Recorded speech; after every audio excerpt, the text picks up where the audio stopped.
What would you do if you discovered that the most respected figure in your community had been harboring dark secrets for decades? In the small town of Kresnik in rural Poland, a faded photograph hidden inside an old church Bible would trigger an investigation that would uncover a trail of deception spanning 40 years. The weathered image showed a stern-faced priest standing beside three young women whose faces had been carefully scratched out. On the back, written in faded ink, were three names and a date from 1981.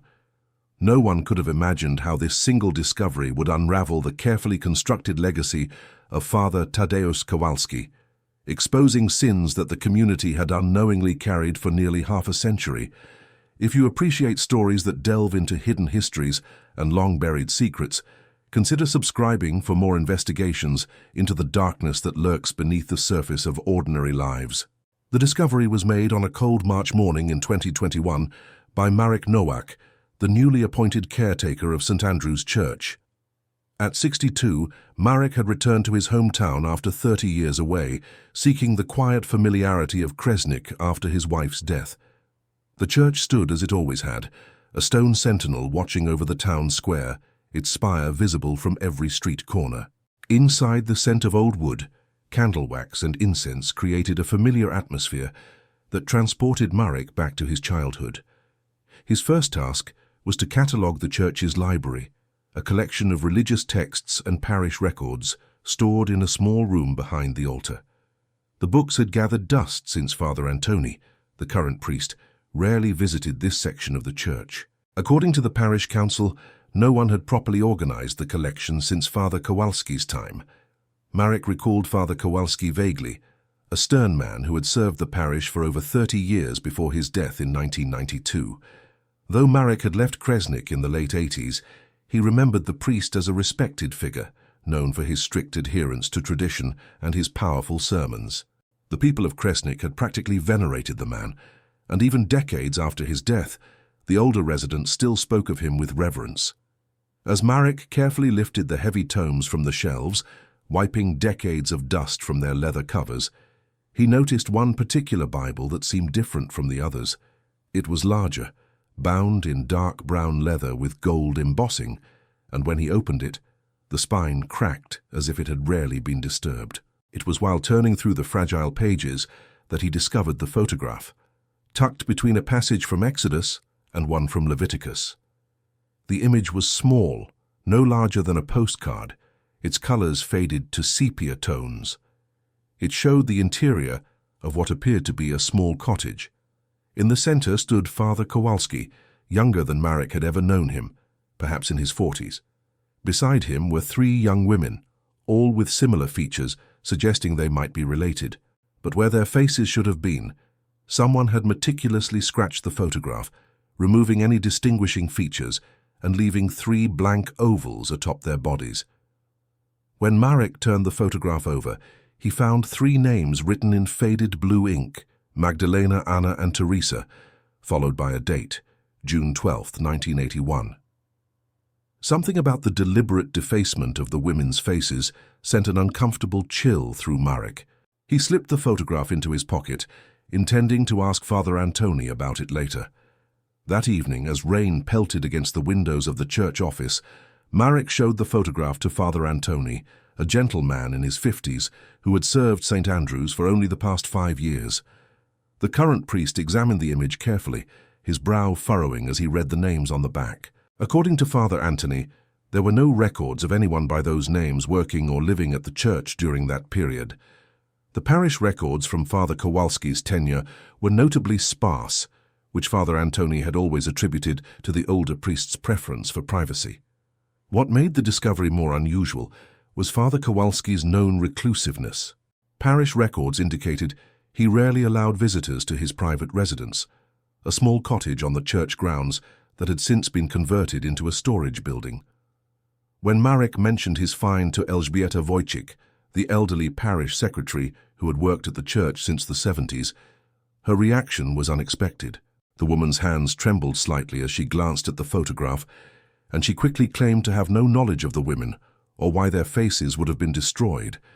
However, Marek noticed how she avoided looking directly at the image again, and how quickly she changed the subject. It seemed to him that something about the photograph had disturbed her deeply, though she refused to elaborate when pressed. Her parting words that day stayed with Marek. "Some things from the past are better left undisturbed. Father Kowalski was a good man.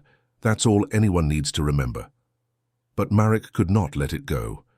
Something about the defaced photograph nagged at his consciousness. Why would someone deliberately remove the faces of these women?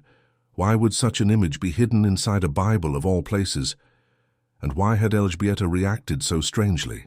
His curiosity led him to the town archives, housed in the basement of the municipal building.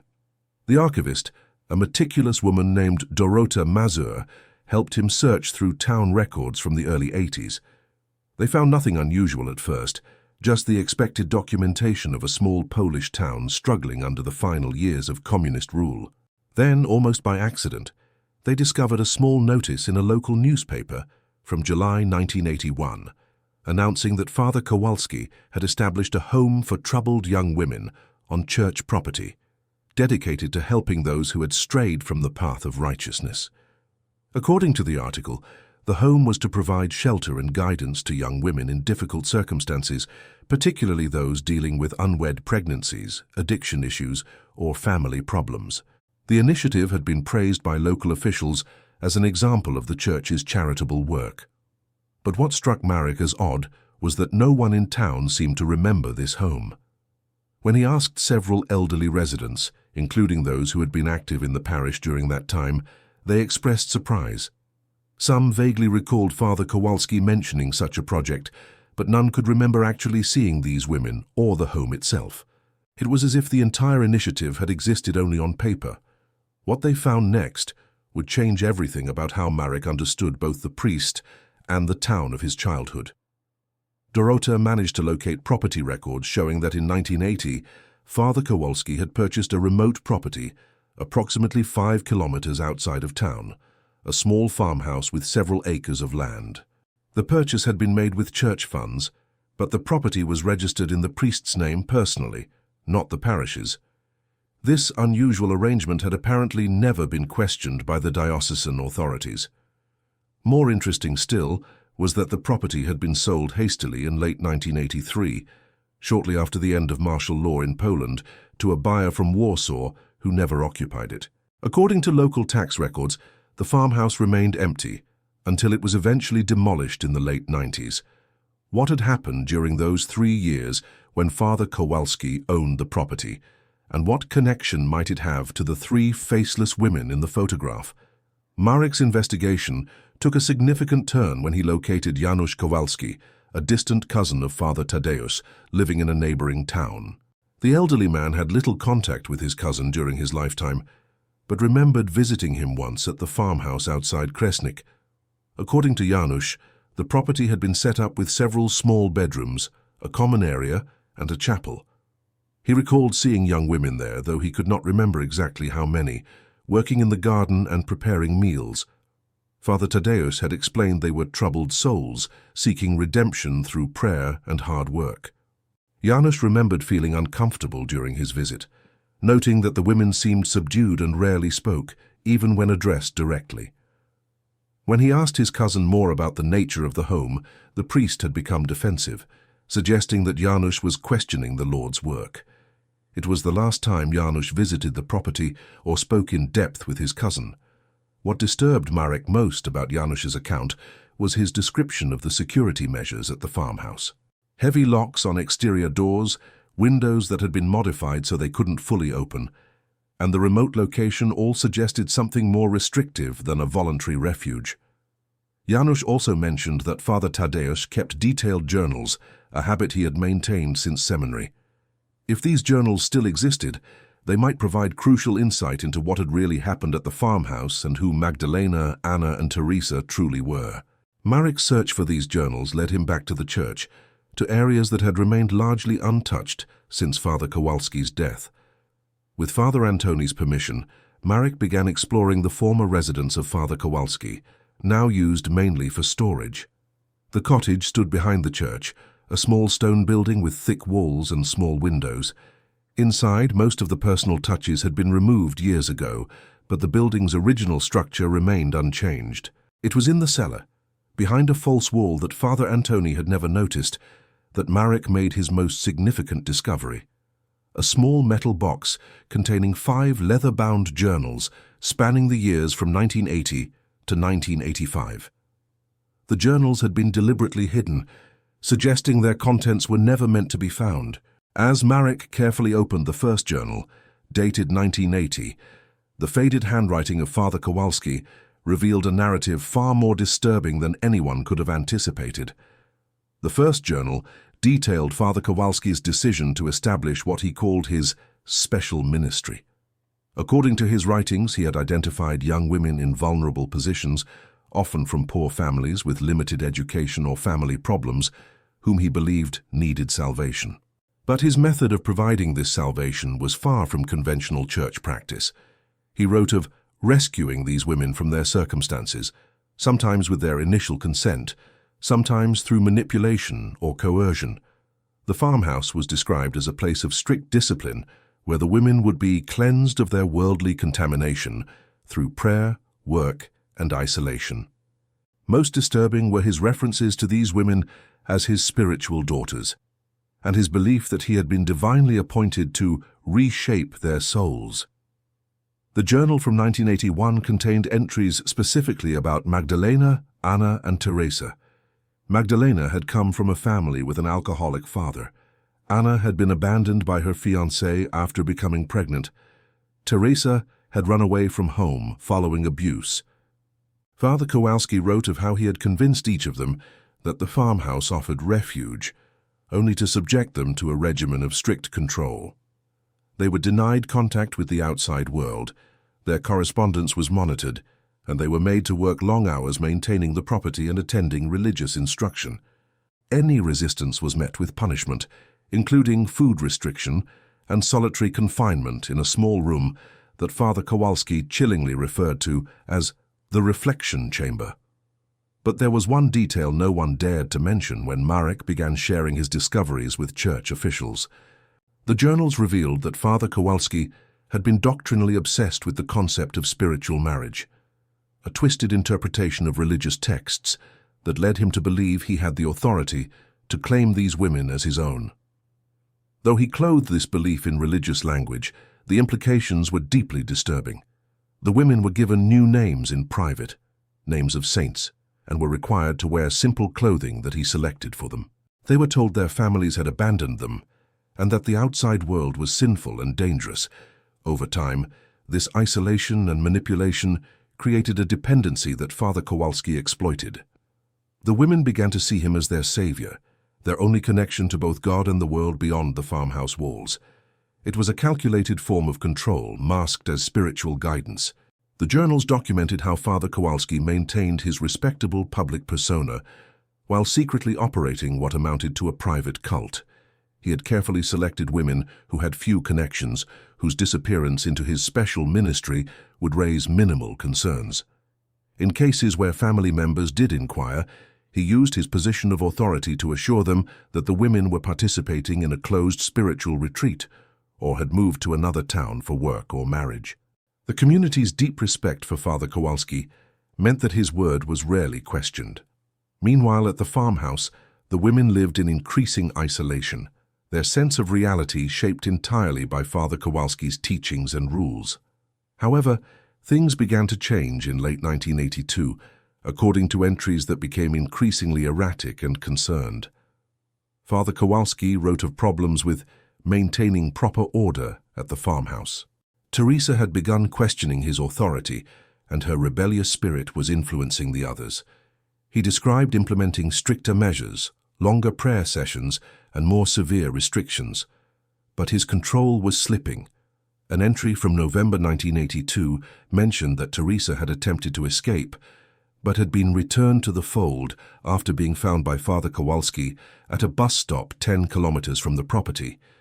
After this incident, the tone of the journals became more paranoid.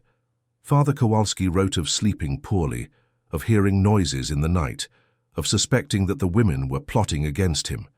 He began locking them in their rooms at night and carrying the keys with him at all times. By early 1983, the situation had clearly deteriorated further, though the entries became more fragmented and less frequent. The final journal contained the most alarming content. In March 1983, Father Kowalski wrote that he had been visited by police officers inquiring about a young woman named Teresa Jaworski, whose family in Warsaw had reported her missing. He had managed to convince the officers that he had never met the woman, but the encounter had left him shaken. Following this, he wrote of the need to conclude the special ministry and ensure no earthly evidence remained. The last several entries were almost incoherent, filled with religious references to sacrifice, cleansing fire, and divine judgment. The final entry, dated April 17, 1983, contained only a biblical reference. "Though I walk through the valley of the shadow of death, I shall fear no evil." After this, the journal ended abruptly. What had happened to Magdalena, Anna, and Teresa? The answer would not be found in Father Kowalski's writings. Marek took his findings to the local police, who initially seemed reluctant to investigate a 40-year-old case involving a deceased and respected priest. However, the detailed nature of the journals and the clear implications of unlawful imprisonment convinced them to open an investigation. They began by trying to identify the 3 women from the photograph, cross-referencing the few details from the journals with missing persons reports from that era. Teresa Jaworski was quickly identified as a 19-year-old woman who had disappeared from Warsaw in 1982. Her family had reported her missing, but the investigation had gone cold. Magdalena was tentatively identified as Magdalena Brzezinska, who had been reported missing by her sister in 1981. Anna proved more difficult to identify, as Father Kowalski had never recorded her surname in the journals. The investigation led police to examine the site of the former farmhouse. Though the building had been demolished decades earlier, ground-penetrating radar was used to examine the property. Initial findings revealed disturbed soil in several locations, prompting a full excavation. What they discovered confirmed the worst fears. Human remains were found in 3 separate locations on the property.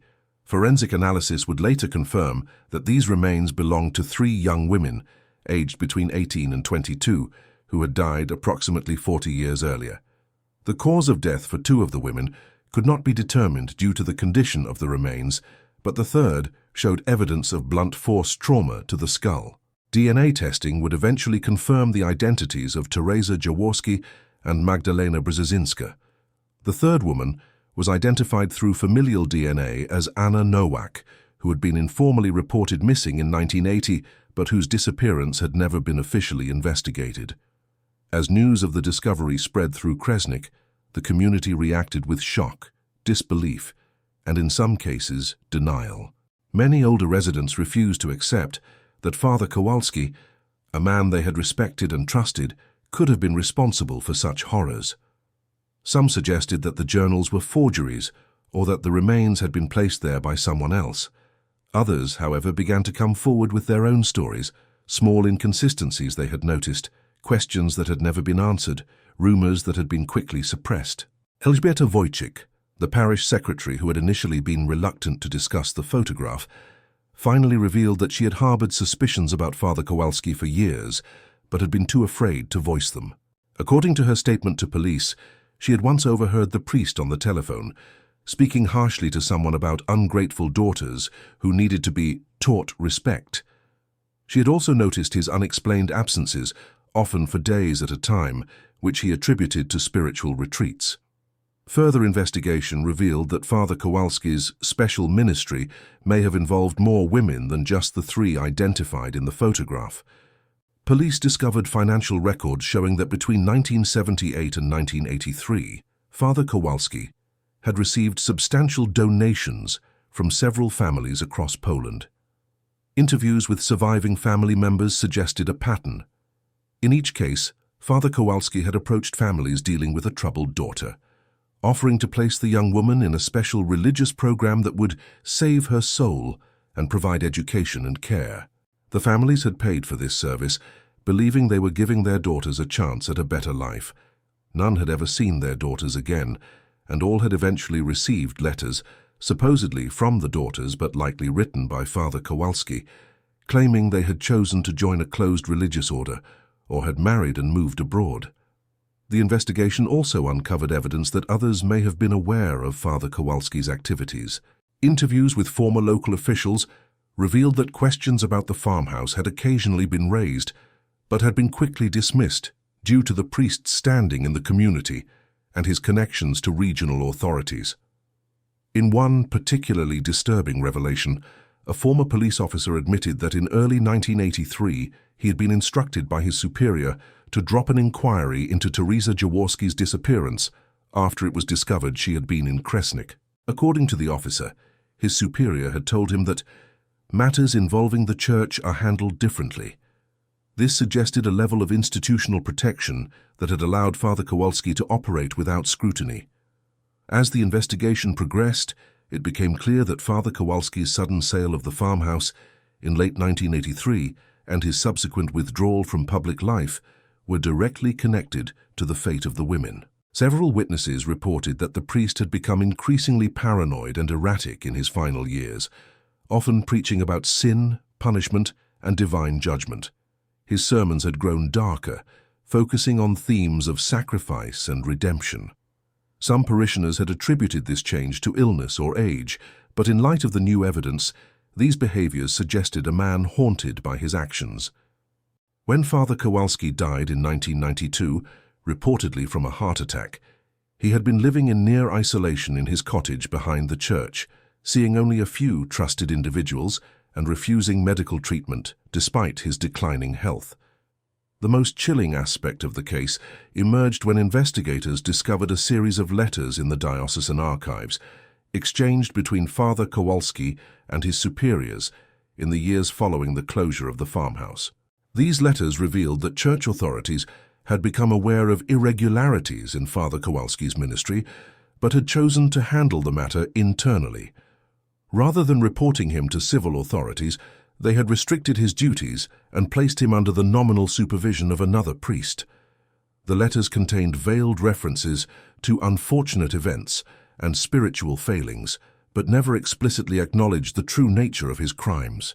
This institutional failure to act had effectively protected Father Kowalski from justice and had denied the victims and their families any closure or recognition. In the wake of these revelations, the church faced a reckoning. The current bishop issued a formal apology to the families of the victims and pledged full cooperation with the investigation. A memorial service was held at St. Andrew's Church, attended by the surviving relatives of Magdalena, Teresa, and Anna. The photograph that had initiated the investigation was displayed, now with the women's faces respectfully restored through digital enhancement. Their names were spoken aloud in the same space where, for decades, Father Kowalski had been honored and remembered as a devoted servant of God. It was a small measure of justice 40 years too late, but it represented an acknowledgement of the truth that had been hidden for so long. The remains of the three women were properly buried in the town cemetery, their graves marked with headstones that bore their full names and the inscription, "Remembered at last. May they find the peace in death that was denied to them in life." The event was covered by national media, bringing attention not only to this specific case, but to the broader issues of institutional protection of abusers and the silencing of victims. Advocacy groups used the case to call for more thorough investigations into historical abuse allegations and greater accountability from religious institutions. The story of Father Kowalski's lost daughters became a symbol of how power and reputation could be used to conceal even the most heinous crimes. For Marek Nowak, the caretaker whose discovery had initiated the investigation, the case left an indelible mark. He had returned to Kresnik seeking peace in his final years, only to uncover a darkness at the heart of his childhood community. In an interview with a national newspaper, he expressed both regret that the truth had remained hidden for so long and hope that the revelation might provide some measure of healing for those affected. "These women were erased twice," he said, "first by Father Kowalski, who took their freedom and ultimately their lives, and then by a community that chose not to see what was happening. By remembering them now, by speaking their names, perhaps we begin to restore what was taken from them." The case of Father Kowalski and his lost daughters forced the town of Kresnik to confront uncomfortable questions about collective responsibility and the dangers of unquestioning respect for authority. Many residents struggled with feelings of guilt for having venerated a man who had committed such atrocities. Others expressed shame that warning signs had been ignored and that vulnerable women had suffered while the community looked away. These conversations were painful but necessary, representing the first steps toward acknowledging past failings and ensuring such crimes could not go undetected in the future. The church, too, was changed by the revelations, with increased transparency and accountability measures implemented throughout the diocese. But despite the investigation, the memorial, and the public reckoning, some questions remained unanswered. The journals recovered from Father Kowalski's cottage ended in April 1983, leaving a gap between his last written entry and the sale of the farmhouse later that year. What had transpired during those missing months? How had he disposed of the bodies without drawing attention? And perhaps most disturbingly, had there been others involved who had never been identified? These lingering uncertainties meant that while the main outline of the story had been uncovered, some details might remain forever hidden, known only to those who had taken them to their graves. The case was officially closed. The known victims had been laid to rest, but the shadow of Father Kowalski's crimes would continue to haunt Kresnik for generations to come. In the years following the investigation, occasional reports would surface of similar cases in other small towns. Charismatic religious figures who had abused their positions of trust, vulnerable individuals who had disappeared under suspicious circumstances, communities that had chosen silence over uncomfortable truths. Each new revelation would bring the story of Kresnik back into the public consciousness, a reminder of how easily predators could hide behind respected institutions and how difficult it could be to see darkness in those we have been taught to revere. The case became a cautionary tale, studied by law enforcement, religious organizations, and communities seeking to protect their most vulnerable members.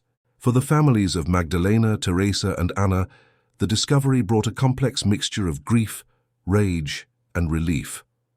After decades of uncertainty, they finally knew what had happened to their loved ones. They could properly mourn, visit graves, and speak openly about the young women they had lost. But this knowledge came with the painful understanding that help had come 40 years too late, that their daughters and sisters had suffered and died alone, believing they had been abandoned by those who loved them. No investigation, no memorial, no apology could undo that suffering or restore the lives that had been taken.